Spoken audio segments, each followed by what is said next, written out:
on their own, and a stronger sense of bond with us as we help them through it. Now I gotta make sure this fucking works. Those who are watching this transformation will think that you have suddenly become magical. They will want to know what magic wand you have found.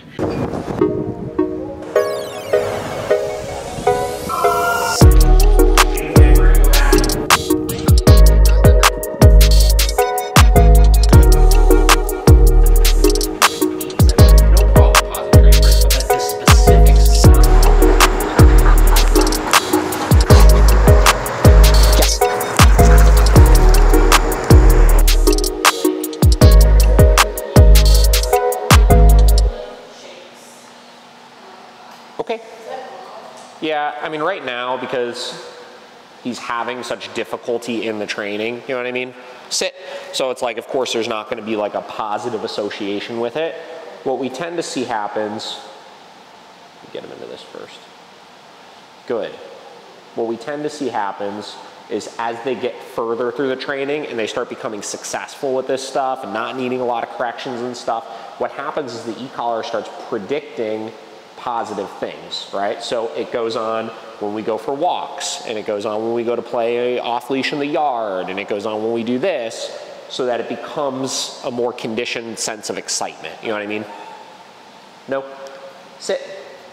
Like the e-collar itself obviously is not inherently this like good tool, right? It's something that creates consequence, right? But as it goes on and we don't need to use it very much, and it's the tool that allows us to go do fun things, that's where the conditioning really comes in and they start to like it. Where my dogs, I go get those e-collars out, they get pumped up at this point because we're going to do something, you know what I mean? Okay. Positive association with the crate? Or Sit. he just like dreads it? Mm-hmm. He dreads the crate. Good. I mean, once he's in it, like, he'll bark for a little bit and he's okay, but... Well, the real... Well, so again, the real question is not, will you have a positive association with the crate? The real question is, will you get to a place where he goes into it with less resistance, right? Because like right now, the whole game of like, we tell him crate, then he goes and runs and hides under the bed, then we gotta drag him out from under the bed, and then we gotta shove him into it and all that kind of stuff. That's really what the negative association is with, is the act of getting him into the crate. You know what I mean? Will he love the crate ever? Maybe, maybe not, you know what I mean? Like my dogs are all good in the crate, but do they all absolutely love the idea of like, we're gonna go in here and be in here for 8 hours? But as they all realize that like, it's not an option, like you're gonna go in, it's not that bad, you know what I mean? They have more of a neutral association with the crate, right? So the first step in your situation with the fact that it sounds like it's consistently just this like whole process of getting him into it, like exactly. you gotta make it less optional, right? So you're putting him in a position where it can become a game to him, right? So he shouldn't even have the ability, he shouldn't even have the option to go run and hide and do this and do that, right? Because every time you let him cycle through that state of mind of like, let me try all of these other things before I ultimately get into the crate, all it does is reinforce, try to fight this for as long as you can until we get you in. Right? So when I'm working with a new dog, right, or a dog that may not like the crate or whatever it is, I don't even give a command for it, right? I literally will just go, leash the dog up, walk him to the crate, get him into it, and then it's done. So I was gonna say, let's talk about the crate. It's exactly that. It's less talk about it. Like, this is not a conversation right now. We're just doing this, right? Because I'll be like, let's get to the crate. Yeah. Yeah, and of course he doesn't want to, you know what I mean? So. Exactly, right? So it's not an option, you know what I mean? Like, we need to get you in the crate. All right, boom, leash is on, walk him over, put him in, right? And the more you do that, the more you start patterning in. When I need to get you in the crate, you get in right away. And then the less he thinks about trying to fight if he's not on the leash. You know what I mean? We have a new, I keep saying new puppy, he's like gonna be a year old now, whatever. And when he was younger, I mean, it was probably 5-6 months before I ever even tried to do it off of the leash. Because it was just like, I'm just patterning in, we're going in the crate, you know what I mean? And there was never a time he got away with, like when I told him crate, he ran upstairs or ran into another room or something like that. It was never a thing that he did, you know? So you want to do that with him. Past that, I mean, listen, that could be the one place where you add in like a high value treat also, you know what I mean? Still not making it optional, get him in, but once he's in, here you go, dude, here's a treat, you know? And we're not using the treat to like bribe him or anything like that. We're just starting to then condition in, the quicker you get in this crate, the quicker you get this treat. You know what I mean? I remember with pretty much all my dogs, I have it timed up where whenever I go to leave for the day is when I feed them breakfast, you know?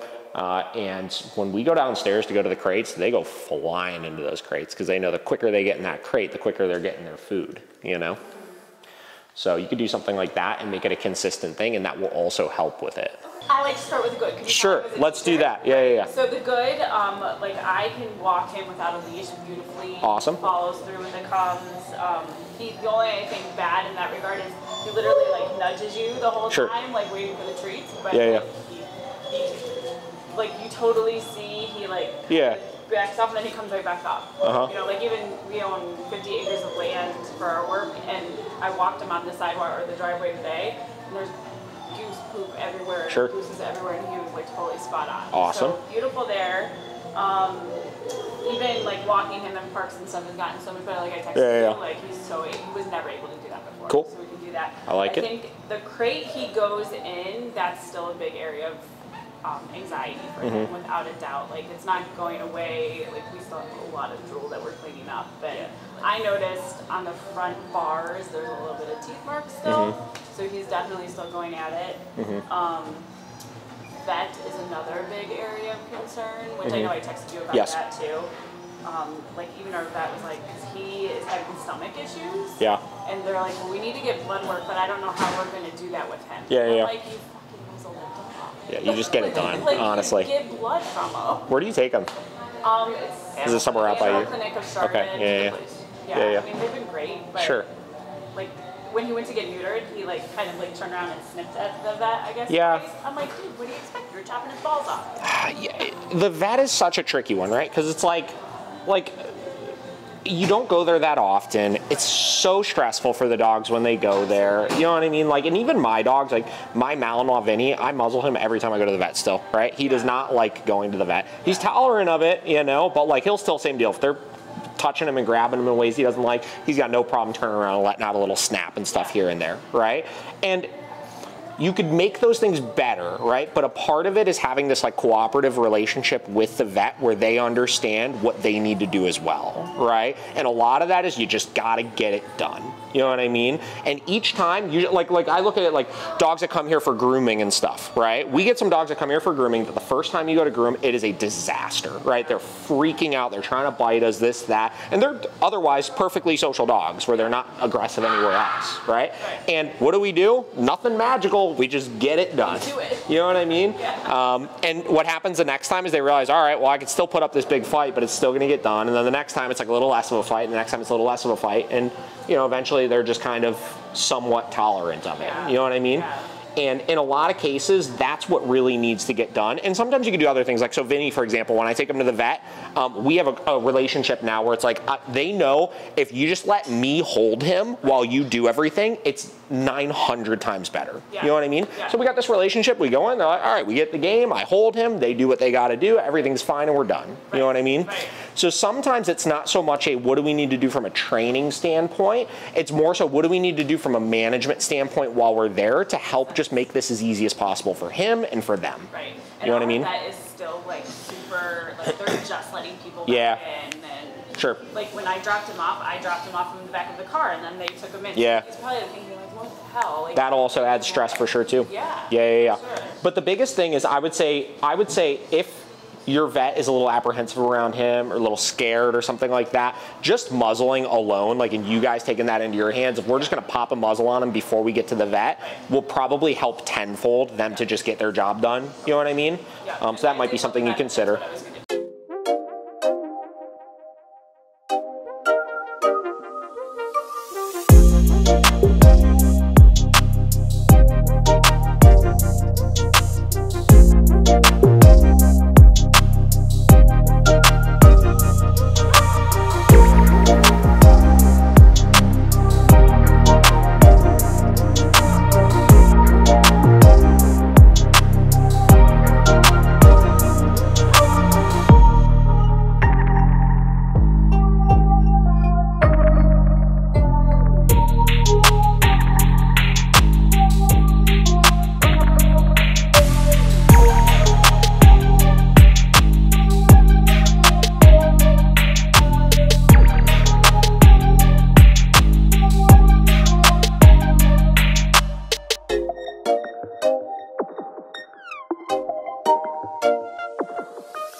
scary. So scary.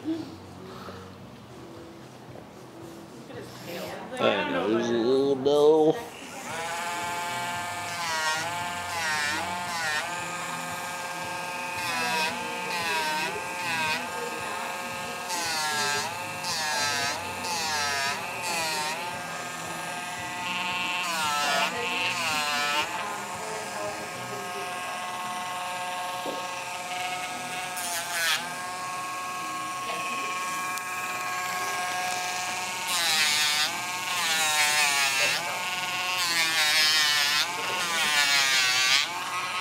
Good job, bud.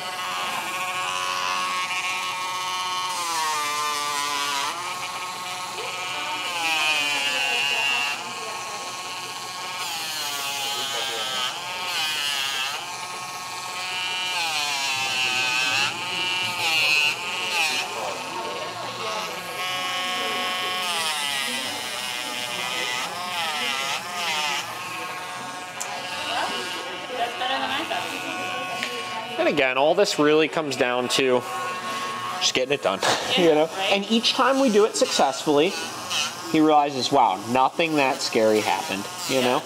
Yeah. Like me getting on an airplane. Like I'm now a seasoned pro. Seasoned professional with it. Absolutely.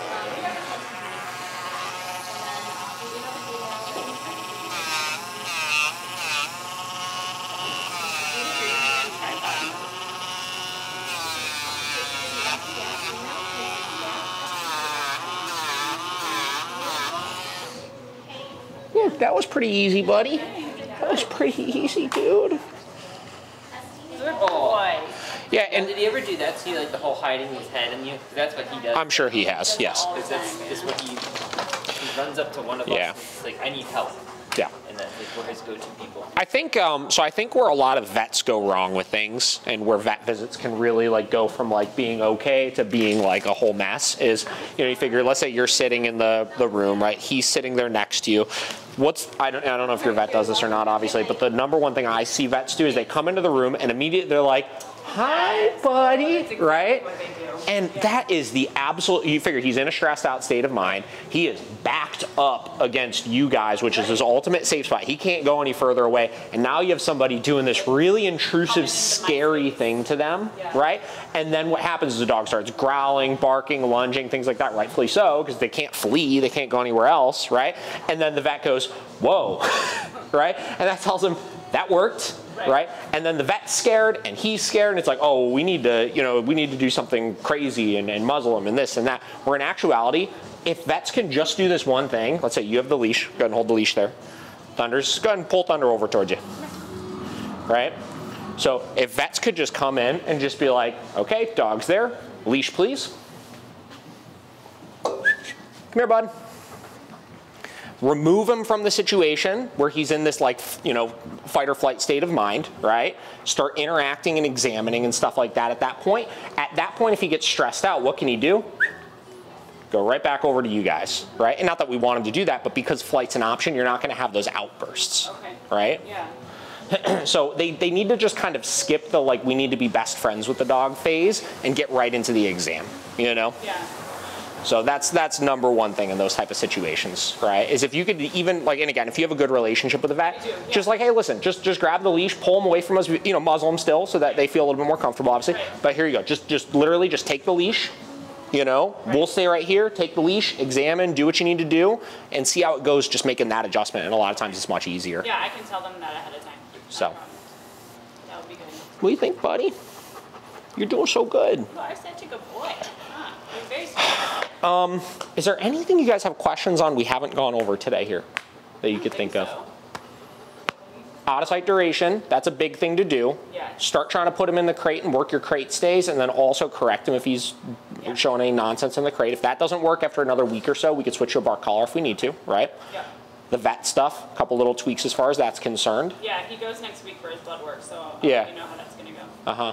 And again, realistic expectations with he's probably not gonna ever love the vet. That's okay. You know what I mean? It's not that big of a deal. Yes.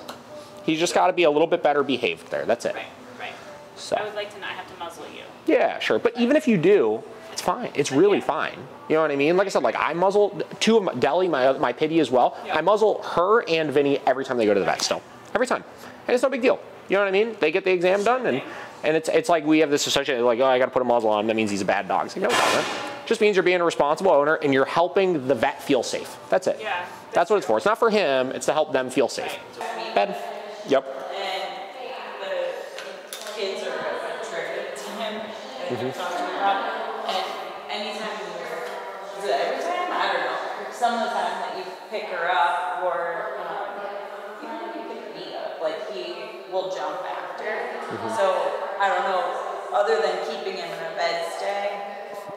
Yeah, so two things, right? So we go about working through issues like that in like a two-part way, right? So step one is making sure he can practice impulse control around that trigger. So if I know he's really apprehensive around kids or people or whatever it is, right? I need to first make sure I have total control of him around those things. So I would have him hold that bed stay, right? While they're doing all those things. So if you're playing with the kids and stuff like that, he's in a bed, your level's set up pretty high, you're ready to correct for it and get him back into the bed as soon as he breaks command, right? Once he is not just holding the bed stay while that stuff is happening, but he seems pretty calm while that stuff is happening, so he's no longer like on edge every time you see it, then you would have him loose, same deal with your level set even higher, and you would correct only if he tries to kind of do the run in, right? And you would stop that issue then at that point, right? So we're kind of gaining a little bit of leverage by practicing the impulse control first, reducing his like arousal to that trigger a little bit, right? Then once he's a lot calmer with it, we allow him to then just make the correct choice on his own without the need of us micromanaging him with the bed stay, right? So, but you want to go into those situations, I always say, and we've talked about this a couple times, right?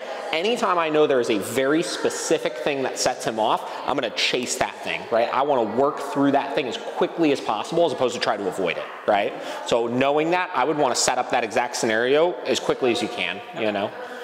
So that's how I would handle it.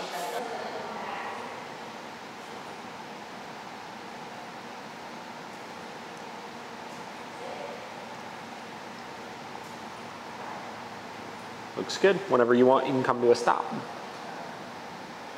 Make sure he stabilizes. Perfect. Now you tell him okay and release him. There it is. All right, I'll take the remote back from you. Okay, so what we're gonna be doing today is we're gonna be combining these commands a little bit. So really straightforward. We wanna obviously teach them to alternate between all of them. Now, as we do this, this can definitely create some confusion for them initially, so we're really gonna take our time with the process, right? So what I'm gonna do is I'm gonna start off by putting him onto a bed, but off of the leash, obviously, right? So obviously there's gonna be times when he's not right next to you when you give that command. There's gonna be times if you're in the living room that he's over there on the couch or he's over there in the other room or something. We could still give that command all the same. He doesn't need to like follow you to it, right? So, Goose, bed. So I'll give that bed command here initially. Give him a second, obviously. No, bed. If he doesn't do it, same process, giving that correction, repeating that command. And then as I'm giving these commands, I'm gonna wait until he's completely stable before I go to walk away, right? So I'm not gonna like, while he's getting himself situated on the bed, turn and go, because that can get confusing and he may think that I want him to follow me. So we'll leave him there now. And then we're just gonna let him chill there for a minute. Would you, sometimes he'll lay down in bed and sometimes he'll sit. That's fine. Consider either one. Either or is fine. Yeah, the expectation of bed is simply having 4 paws on the bed. So you could stand, sit down, I don't care.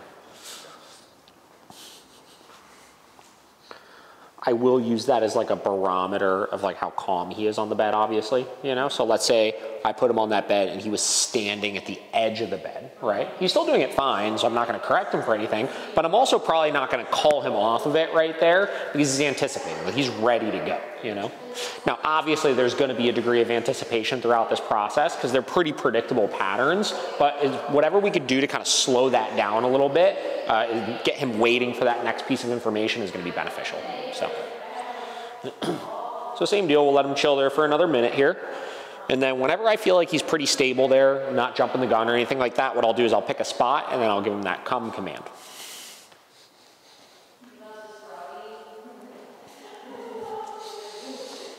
would you get his attention first, like you just said his name and then said the command? Would you typically do that? You You can if you want to, but keep in mind, like, let's say we use name before the command. It's not wrong, you absolutely can, but they're not two separate pieces, right? A lot of people, what they'll do is if they think their dog's distracted, they'll go, Boos, Boos, come, right? And they'll wait until he looks. Now, the point of giving the name first is to get a little bit of attention on you, but it's still a part of the command where I'm gonna go, Boos, come, right? And it's gonna be that one piece. Boos, come. Now, let's say we run into a situation like this, which is normal, right? Every time we've done a bed stay so far, if he jumps the gun on that thing, gets off too soon, he gets a correction for it, right? So we're always correcting him for being too jumpy off the bed. I'm not gonna also correct him for not being jumpy enough off of the bed. So my one exception to the repeating commands rule here is if we're doing recalls out of a stationary command, whether a bed or a down or something like that, and he hesitates on that first one, I'll give that command one additional time before I give a correction for it. Boos, come. So you see that time, he's like, oh, okay, I am supposed to actually do this here. We've done this enough times. This is why I tell everybody to not do this initially, because everybody's first go-to is like when the dog's following them around, oh, I need to put him in a sit, or I need to put him in a down, or something like that. But these couple little tweaks we make to it, if you don't, you mess up all of the commands, you know? Because then you're correcting him for trying to do a good job with the bed stay, and then he's jumping too much off, and you're correcting him for that. It's just, everything gets confusing, you know? Okay. Hello. How's it going? Good. So sorry about the other day, guys. I put it in for the next week, and so my apologies. What's Jack's been up to? Well, nothing too much. We went to the trying to do some more walking and that kind of stuff, and he's been doing pretty good there. It's cool. No. Sit. Good boy. Yeah, he's been doing pretty good. The only thing, we actually went to the vet, and he did fine. Oh, he did? We put a basket muzzle on him when we was with the vet, but in the main lobby room, we had a bunch of kids and stuff running around, and I got super nervous, which I know he can sense that, but he did good. He sat down, and all right. He was doing okay. Hey, I'll take it.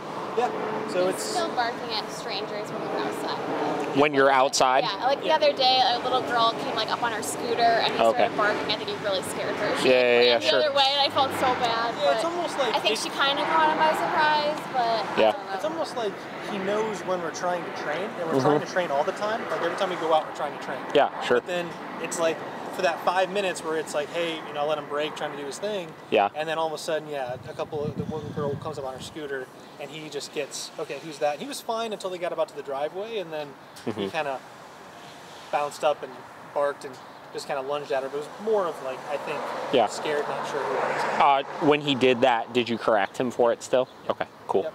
Yeah, I mean, I think a lot of what you guys are going to start to see, even over the next couple weeks here is as you guys are continuously now pushing things a little bit more because you're able to keep them a little bit more under control, you're going to find new triggers, right? Or I should say the triggers are going to happen a little bit more frequently because you're closing that gap, right? So you just have to be prepared for them. That's it, and try to look for places to be able to do it and set those same scenarios up in a way where you're prepared to address it the second it happens. You know what I mean? That's a good point, because that's kind of, I'm starting to see that it's more, the more the issues are happening either at home when he's trying to, like, hey, this is my space, sure. Or like, I don't know if it's us and, okay, people are getting too close. Yeah, sure. I don't know, but it's more of I think it's more of a protection, and he's just uncomfortable kind of thing. Yeah. But you're right. And so trying to get more around people. Yeah. And then, we need to figure out somehow to train at home with strangers. Yeah, so. And some of that comes down to when you have guests come over the house, utilizing those situations for training opportunities. Some of those is going out and about to more distracting places that you typically wouldn't go to and kind of looking for those distractions that way. You know what I mean? Yeah. And then obviously being prepared for when they happen when you're not in a training session to kind of be like, all right, well, we're gonna spend 3, 4, 5 minutes now just working on this real quick or something, Bikes, scooters, stuff like that, if that's a trigger, because it may be partially the kids, but it may also be that, right? Yeah. If you got a neighbor that's got a scooter, hey, you wanna zip up and down the block real quick while we train our dog, right? Or something like that, right? Yeah. So, like I said, the more you can set that stuff up, the better though. Well, it's funny you mentioned that, because it was funny, we went outside, and when he did do that, we actually, we took the other dog and took her inside, and I was like, Yeah. no, we need to go back out. Sure, yeah. And I took him, 100%. pulled him, and walked him around. Yeah. And then it's like, okay, sit down.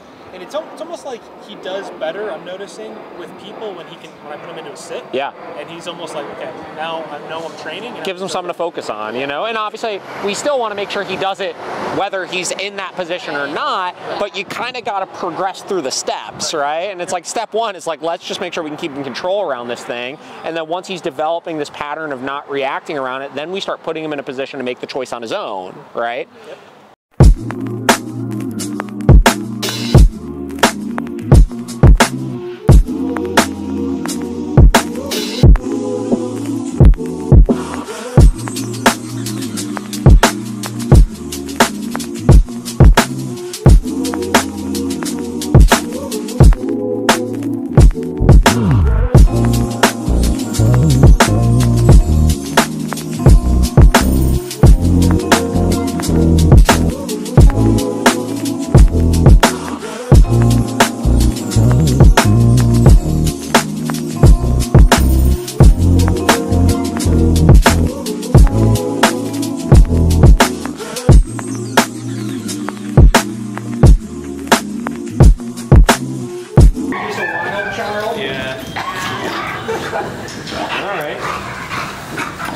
How old is Frank? We rescued him.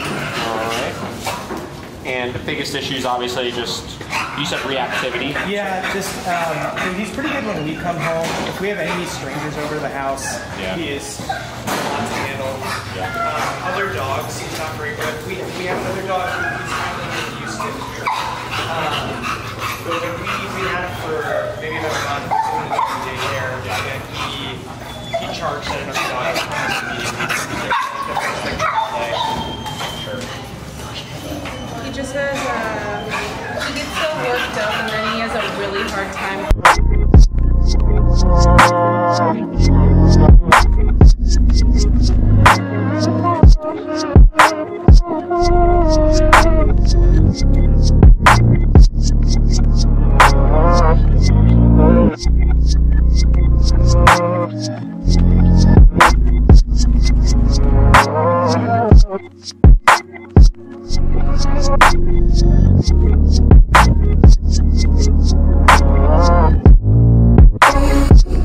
Again, distractions and stuff. Just using this leash to interrupt him when he starts trying to kind of dart that way, right? That's really a lot of what this first week is about, is just starting to set the structure in which you want him to kind of maintain, right? So we're creating some rules, we're creating some boundaries, and we're just starting to enforce those. That's really it in a nutshell, right? Again, try to do, typically I recommend 2 sessions a day, 10 minutes or so each one. Doesn't have to be too crazy. You guys can each do one, obviously. And try to little by little make the distractions a little bit harder for him, you know? So if you start inside with it, and he does great keeping that attention on you, then you go in the backyard, he does great with that, then do front yard, then maybe you wind up going and taking him around the corner of the park and doing it there or something like that. You know what I mean? But just work those drills primarily, right? And then when you're walking him, stuff like that, you can start walking him on this collar as well, and you're just starting to shape the expectation of him not pulling around and stuff. If you come to a stop, I want to make sure he's staying stable in that bubble next to you and not trying to pull that way, stuff like that, right? Because he doesn't really have a lot of interaction with other dogs other than just, you know, the fence. And he might see other dogs on the walk like more than nowadays. But as far as like a dog like being in his business, he tends to get like, or at least used to just get like very nippy. When he gets like sick of them, like it's never nippy right at first. Yeah. It's always just like a little while after they like sniff and greet each other, he's like, okay, get away from me. Yeah. Or, you know, if it's the other way around, I'm not really sure how we would prevent any sort of altercations. I Sure. think dogs, like, you know, they nip at each other. I'm fine with it. But I don't think the other Yeah, well, it's a good question, right? Because you absolutely should be taking him out to places like that, right? Like public settings, busier places, patios, this, that, right? That's all great exposure work to do with your dog, and there's no reason why this dog couldn't do those things. But here's the thing. I think a lot of times when we go into those environments, we go into them of the mindset of, I can't control what's going on around me, right? Which is a flawed mentality. Because let's say you're gonna go to, whatever, we'll just say Lakewood Park, right? And it's a busy day, they're doing an event there or something like that, and you say, I can't control what's going on around me, meaning other dogs are gonna come up to him, other people are gonna come up and try to pet him, this, that, then of course it's gonna go terrible, right? If you go into those situations of the mindset of I can control the things around me, and all I need to do is do a better job of being aware of my surroundings, predicting things from happening before they happen, and communicating more clearly to people, hey, actually we're not gonna socialize right now, right? Then you'll be totally fine, right? I think a lot of dogs get to the place of being really reactive on the leash in the first place because we as owners don't handle things for them, so they get themselves into the mindset at a very young age that they have to handle those things themselves, right? If we constantly go to the park and say, well, I can't control this dog coming up to him, and he gets uncomfortable in that scenario, he's like, you're not doing anything about it, so I'm gonna do something about it, right? So you need to go to those places, but you need to start getting more comfortable communicating boundaries with people in those places, right? Because we know on leash is not a good place to socialize our dog, right? That's the worst possible place our dog can meet other dogs, the worst possible place our dog can meet other people, and that's why they stay in this like tense state of mind in those places in the first place, is because it's constantly happening. You know what I mean? Good. But yeah, to answer your question, it's very important that you do those things. Don't get yourself into the mindset of like, oh, we're not going to be able to get there, because you could do that today and you'd be fine with it. So would you recommend like getting to a med man and taking the leash off when we're there, or just keeping the leash on? Sometimes like, people have their dogs off leash in those areas, and I don't know if that's... Oh, give me an example. Like saucy brewers. Okay. That you're guarding an area that they have, whatever. Yeah. Sometimes dogs are off leash there and they'll like come right up to you. Yeah, so that's a hard one, right? Because like, I would never go anywhere where people were able to let their dogs off leash like that. And I actually didn't even know, I'm pretty sure that, I mean, if you're in like a quote unquote restaurant or a patio or something, like legally your dog has to be on a leash anyways. You know what I mean?